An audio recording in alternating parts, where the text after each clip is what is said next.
Bueno, vamos a hablar de un tema que, bueno, pues a mí, bueno, pues creo que es uno de los aspectos más importantes del entrenamiento y es qué ocurre cuando tenemos que dejar de entrenar. Ya sea pues por lesión o porque nos vamos de vacaciones o porque decidimos tomar un mes de relax y no corremos. Bueno, pues es decir, que lo que se llama es un concepto que se llama detraining, es decir, no es en sí el dejar de entrenar, sino cuáles son las consecuencias de consecuencias fisiológicas, consecuencias de rendimiento de dejar de entrenar. Bien, eh, y digo que es una de las cosas que creo que son más interesantes del entrenamiento porque esta es una de las razones, lo que voy a comentar ahora, por las cuales, bueno, pues creo que hay que ser, bueno, pues que hay que tener mucho cuidado con el entrenamiento, hay que tener mucho cuidado con no lesionarnos, porque el precio a pagar, una vez que paramos de entrenar, incluso si son pocos días, es bastante. Bien, el precio a pagar en cuanto a rendimiento, bien, en cuanto a bajada del rendimiento. Entonces, ¿cuáles son las consecuencias fisiológicas? Lógicamente, si no entrenamos, pues va a bajar nuestro rendimiento, pero ¿cuáles son las condiciones fisiológicas de parar de entrenar? Bueno, bien, vamos a compartir pantalla con el iPad para poder explicarlo por aquí. Bueno, bien, allá vamos. Entonces, el concepto se llama de-training, es decir, no es en sí el concepto de training, no es parar de entrenar, sino cuáles son las consecuencias de parar de entrenar. Bueno, pues aquí podemos explicarlo por días, ¿no? Es decir, ¿qué ocurre? El primer efecto cuando paramos de entrenar, vamos a poner pocos días, ¿eh? 3 días. 3 días. Bueno, pues solo con 3 días ya hay una bajada de, el volumen plasmático, el plasma volume, ¿no? Volumen plasmático, es decir, el volumen del plasma, ¿no? Bueno, pues el plasma es importante porque, bueno, pues para que nuestro cuerpo funcione. Entonces, ya solo en 3 días hay una bajada de volumen plasmático. ¿Qué implica este volumen plasmático? Claro, cuando nuestro corazón bombea la sangre para llevar esa sangre a los tejidos, al músculo, ¿no? Oxígeno y todos los nutrientes, claro, ahí está el plasma dentro de la sangre, ¿no? Entonces, cuando hay un descenso de volumen de plasma, como consecuencia de este descenso de volumen de plasma, para que el corazón pueda bombear la misma sangre, teniendo en cuenta que tenemos un menor volumen plasmático, ¿qué ocurre? Claro, la única manera es, si esto disminuye, tiene que aumentar las pulsaciones. Pulsaciones. Es decir, el concepto de pulsaciones y plasma volume, ambos, es lo que se llama el extra volume, es decir, es lo que el corazón bombea, ¿no? Si esto disminuye, pues la única manera de poder compensar con la disminución del volumen del plasma es aumentando las pulsaciones.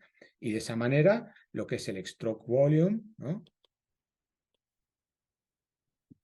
Del corazón, ¿no? Se mantiene, pero a base de aumentar unas pulsaciones. Fijaros, esto solo en 3 días, ¿eh? ¿Por qué disminuye el volumen plasmático? Porque hay una disminución de proteínas en la sangre. Y como consecuencia de esta disminución de proteínas en la sangre hay un efecto que se llama ósmosis y como consecuencia de un efecto osmótico hay un descenso de volumen. Y la única manera de poder compensar por este descenso de volumen, como hemos dicho, es aumentando las pulsaciones.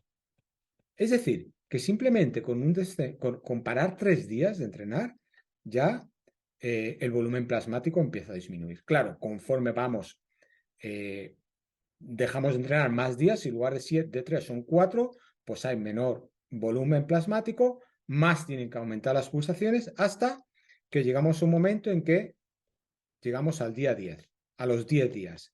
En estos 10 días, el aumento de pulsaciones ya no es capaz de compensar por el descenso del volumen plasmático, con lo cual aquí ya hay un descenso del stroke volume, ¿no? Es decir, el corazón ya no es capaz de compensar las pulsaciones, el ritmo cardíaco no es capaz de compensar por el descenso de volumen plasmático, con lo cual aquí el rendimiento ya va a disminuir. Por supuesto, las pulsaciones se disparan, pero a pesar de ello, no es capaz de compensar por un descenso de proteínas. Como consecuencia de esto hay un descenso de volumen como efecto de un efecto osmótico, por ósmosis, ¿no? Perdemos volumen por un descenso de cantidad proteica en la sangre. Entonces, aquí en los 10 días ya simplemente 10 días vamos a disminuir mucho nuestro rendimiento como consecuencia de este nivel de corazón. ¿Qué ocurre si en lugar de ser 10 días, a partir de aquí son más días? A partir de aquí hay otros efectos. Es decir, aquí ya hemos disminuido nuestro rendimiento, por lo menos transitoriamente, si no, volvemos a entrenar, ¿no? Pero a partir del día 10 ya hay otros efectos. ¿Cuáles son? Un efecto muy importante es un descenso en glucógeno a nivel muscular. Sabemos que el glucógeno es una fuente energética fundamental en deportes de resistencia. Además del descenso de glucógeno, hay un descenso en transportadores de glucosa de la sangre hacia la célula muscular. ¿Qué implica esto? Esto implica que la célula muscular tiene menor capacidad para utilizar la glucógeno, como fuente energética, porque la cantidad de glucógeno disminuye y además estos transportadores, además de otras enzimas responsables de la utilización de glucosa, disminuyen su actividad. Aquí, si seguimos, esto a partir del día 10, pero si ya seguimos, si ya no son 10 días, sino que ya son 3 semanas, aquí hay unos cambios importantes a nivel de la mitocondria. Recordemos que la mitocondria básicamente es, bueno, pues nuestra maquinaria para generar energía de forma aeróbica.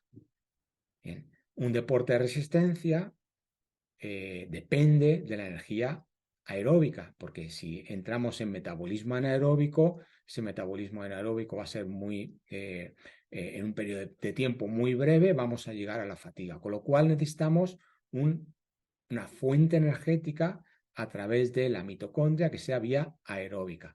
Es decir, que disminuimos nuestra capacidad aeróbica para generar energía. Esto solo en 3 semanas.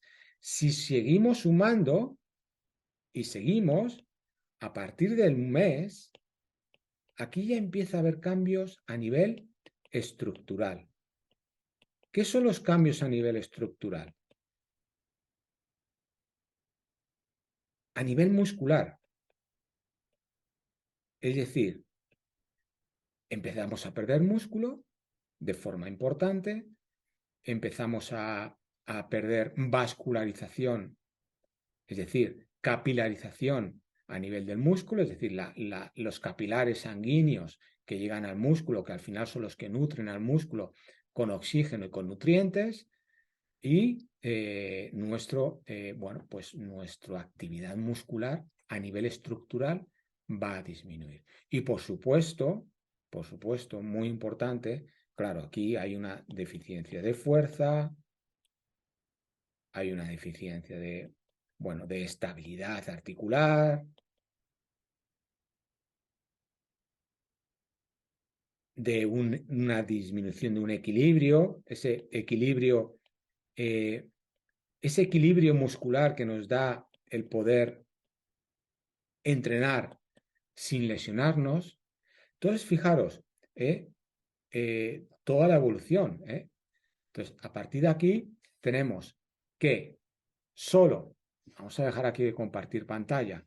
Bien, muy importante. En solo 3 días, ya que dejemos de entrenar, ya vamos a perder rendimiento por una disminución de volumen plasmático que va a repercutir fundamentalmente en el rendimiento del corazón, en la capacidad que tiene el corazón para bombear la sangre hacia los tejidos, fundamentalmente el músculo.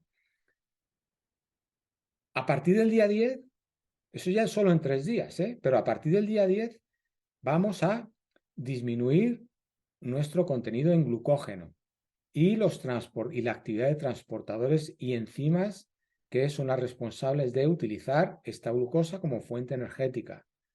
A partir de la semana 3, de 3 semanas, ya empezamos a, bueno, pues como hemos dicho aquí, a disminuir esa actividad mitocondrial, que es la maquinaria enzimática que es responsable de generar energía de forma aeróbica, por lo cual vamos a depender más de metabolismo anaeróbico que de aeróbico, con lo que esto conlleva. Vamos a disminuir la capacidad de utilizar nuestro lactato como fuente energética, vamos a generar más lactato.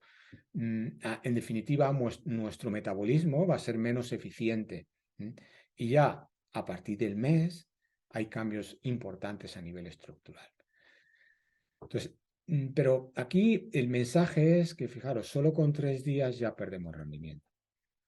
¿En cuánto tiempo lo recuperamos? Pues lógicamente, cuanto más tiempo estemos sin entrenar, más tiempo nos va a costar recuperarlo. Lo primero que vamos a recuperar va a ser lo primero que hemos perdido, es decir, cantidad proteica dentro del volumen plasmático, con lo cual aumenta el volumen plasmático, nuestras pulsaciones se van a ir regularizando, vamos a ir aumentando la cantidad de glucógeno, vamos a ir mejorando la eficiencia del músculo para utilizarle de glucosa con esos transportadores de glucosa, vamos a mejorar nuestra actividad metabólica y mitocondrial y finalmente nuestra estructura a nivel muscular.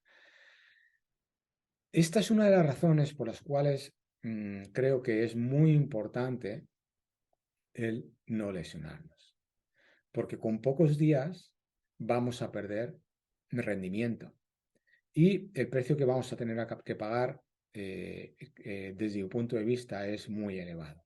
Entonces, es mejor mantener una continuidad en el entrenamiento, poner nuestro granito de arena todos los días en todos los entrenamientos y cumplir con todos los entrenamientos, con siempre respetando esos ritmos, respetando esa intensidad, incluso bajando la intensidad, ¿no? Muchos de mis atletas me preguntan, pero si mi umbral está a 4:10, ¿por qué me ponen los controlados a 4:20? Pues por esto, porque prefiero pecar de humildad y prefiero dar prioridad a la continuidad en el entrenamiento más que intentar meter mucha intensidad y después tener que parar. Porque la recuperación luego es complicada. Y es más complicada conforme vamos cumpliendo más años. Bueno, un chaval de 20 años se recupera fácilmente y todas estas pérdidas que tiene en días lo recupera en días. Ahora, cuando ya tenemos 40, 50, 50, 60, 70, pues es más complicado. Cada vez es más complicado recuperar lo que estamos perdiendo. Y entonces empezamos por un escalón más abajo. Y subir un escalón ya a estas edades es muy difícil.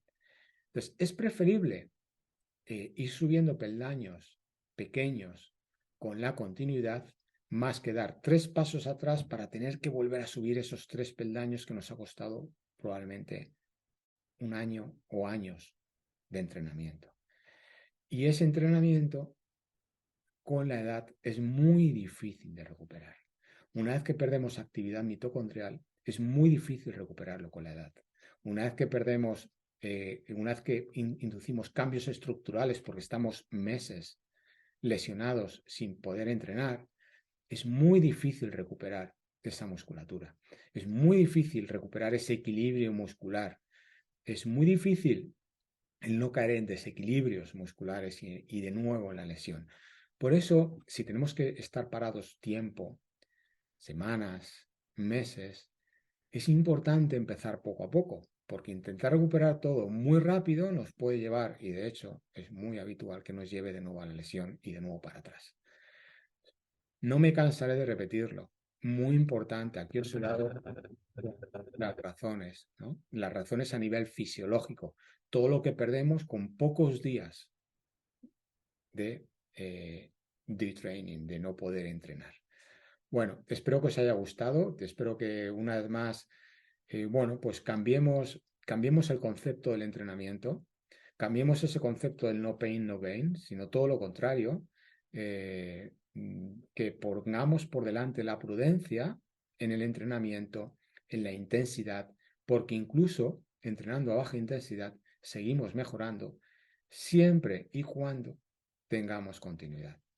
Bueno, mucho ánimo, os animo a ello, os animo a la prudencia en los entrenamientos, a competir en los momentos adecuados, en los momentos concretos, momentos puntuales, para dar esas pinceladas justas de intensidad que nos llevará a la mejora con la continuidad. Bueno, muchas gracias, os agradecería que dierais el like y por supuesto que os suscribáis al canal. Es la mejor manera de agradecer todo el trabajo que hago con vosotros. Gracias y ánimo con ello.